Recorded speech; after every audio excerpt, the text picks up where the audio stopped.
नमस्कार जय जगन्नाथ शिक्षा होम फूड को आपण मानक स्वागत जनाऊँगी।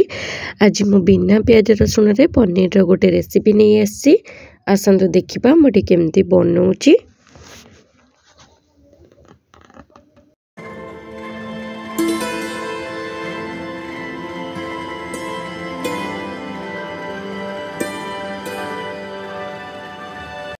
देखंतु मुझे नहीं कंचा लंका धनिया पत्र टमाटो अदा आ पनीर।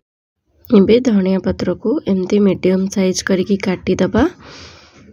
धनिया पत्र काटी सारा पर मुझे अदा को आ कंचा लंका टमाटो को एमती काटिकी ताकू गोटे मिक्सचर जार रे देकी ताकू बाटी नेबी। एठी मु 3टी टमाटो को एमती काटिकी बाटी नेबी आ गोटे टमाटो मु रखिबी एटा पछरे दबा पई। एठी मु काटी नेछि मिक्सर जार रे टमाटो कंचा लंका धनिया पत्र अदा और अल्प जीरा देकी माको भलरे बाटी नेबी। एठी मु जीरा दे देली एबे ताको बाटी के नहीं आसीबा। मठी गोटे गैस रे कड़ाई बसैथिली कड़ाई रे तेल देइथिली तेल गरम हलाठू जो अल्प धनिया पत्र थिला ताको दे देइची आ बाकी टमाटो को तारे देकी ताको भलरे भाजीबा। टमाटर स्मेलटा जेमती पळेइबो मठी स्वाद अनुसार लूण दे दोची। एमती खरिका साहाଯ୍य रे टमाटो सिजिला पर्यंत ताको हल्का हल्का भाजुथिबा। मठी गोटे तेज पत्र देली।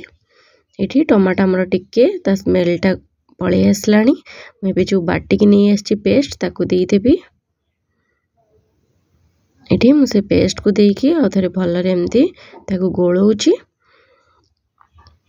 एठी मु जो मिक्सचर जार रे बाटी थिली सेई जार रे अल्प पानी धोईकी दे देइची। एठी देखंतु हमर फुटिलानी। मु एबे हळदी गुंड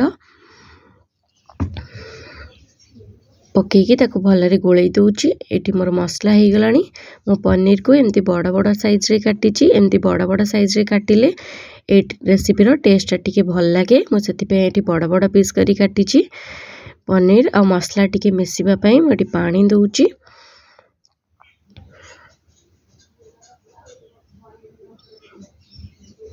एबे देखंतु मु लास्ट को पानी फुटी गला परे मटी जीरा गुंड रखिथिली जीरा गुंड को दे दोची। एबे हमर रेडी हे गला बिना प्याज रसुण रे पनीर। आपण माने ए रेसिपी को घरे थरे ट्राई करंतु। यार टेस्ट किपरि आसला कमेंट रे जणेबे। वीडियोटी पसंद आसले मो चैनल को लाइक करिवे शेयर करिवे सब्सक्राइब करिवे। Thank you.